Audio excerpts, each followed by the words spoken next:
The morning sun washed the quiet park in a soft golden glow, the kind that made everything look gentler than life usually allowed.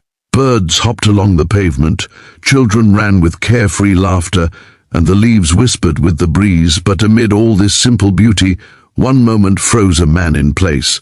A tiny hand tugged at the sleeve of a stranger.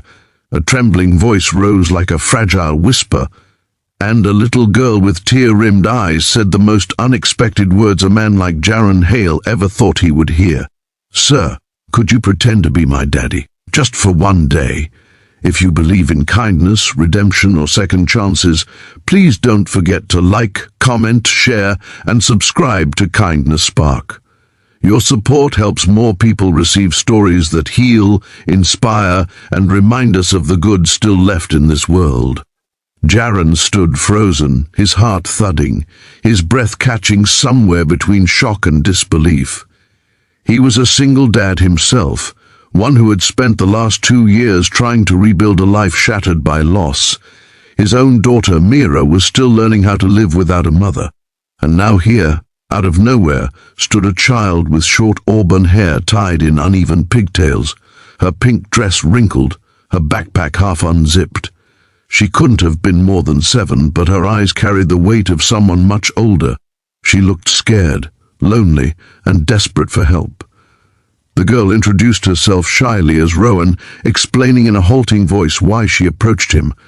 Her school had a special event that day, a family celebration day, where every student was expected to bring a parent, guardian, or relative. She had none who could make it. Her mother worked double shifts and couldn't come, and she didn't know her father at all. She tried to hide it at school, but when teachers started asking questions, she panicked. She saw Jaron sitting on a nearby bench with Mira and followed some quiet instinct that told her he might be safe. Jaron listened, torn by compassion and hesitation. He had no idea who this girl was, no idea what her home situation looked like, and he knew pretending to be anyone's father, especially without permission, could go terribly wrong. But something about the girl's trembling lower lip, her brave attempt to stand tall despite her fear, and the heartbreaking simplicity of her request began to pull him someplace he didn't expect to go. His daughter Mira tugged lightly at his hand and whispered, "Daddy, she looks really sad." And that was it. The thin thread of resistance inside him snapped.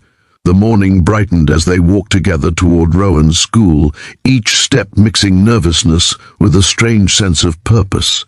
The quiet neighborhood streets stretched beneath the sunlight, lined with modest houses and freshly watered gardens. Rowan walked between them, occasionally glancing up at Jaron as if reassuring herself he was still there. Mira held her hand, talking softly in the gentle way children do when they realize someone is hurting. At the school gates, teachers looked surprised but relieved. It was clear they had worried about Rowan. They greeted Jaron politely but with curiosity, asking simple but careful questions. He introduced himself as a friend helping out just for the day, hoping he wasn't stepping into something that would cause trouble. Still, the warmth in Rowan's eyes made the risk seem small. The schoolyard buzzed with excitement, banners hanging across the fence, music playing from small speakers, tables lined with colorful art supplies, and parents proudly filming their children. But Rowan shifted nervously as kids ran past with their moms and dads, laughing and hugging. That pain, the one she tried so hard to hide, flickered again. Jaron noticed immediately. To make her feel included, he crouched down and gently said, "How about we make this the best family day you've ever had?" Her smile wobbled but then grew, tentative but real. Together they joined the activities, painting, building, small kites, taking silly photos at the photo booth where Rowan clung to the idea of a father figure like she had never before. Jaron guided her through every station, cheering for her in the loud, proud way parents did. He made her feel important, visible, loved, even if only for a moment. Hands clapping, cameras flashing, kids cheering, daylight shimmered across the school lawn like a blessing. and for a while Rowan looked like any other child with her family. But the real shift happened during the My Hero activity, where children drew someone who made them feel safe. Jaren watched from a distance as Rowan sat hunched over her paper, tongue peeking out in concentration. When she proudly held up the drawing later, tears stung his eyes. She had drawn him, a man she had met barely an hour ago, a man who wasn't her father, but who had shown up. He didn't know what to say. Something heavy and tender swelled inside him, a mixture of joy, guilt, and a deep ache he hadn't expected. For a moment he wondered if this day was healing something inside him too, something he thought would stay broken forever after losing his wife.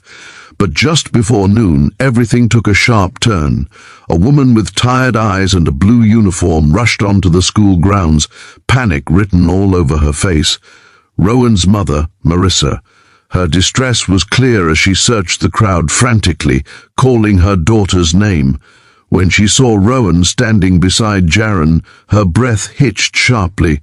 Storms of confusion and fear darkened her features as she hurried toward them. Jaren tensed. Marissa pulled Rowan close, asking quick, urgent questions. Was she okay? Who was this man? Why had Rowan left the school grounds? The misunderstanding unfolded in a rush, each sentence edged with a mother's fear that something terrible had happened. Jaren explained everything calmly.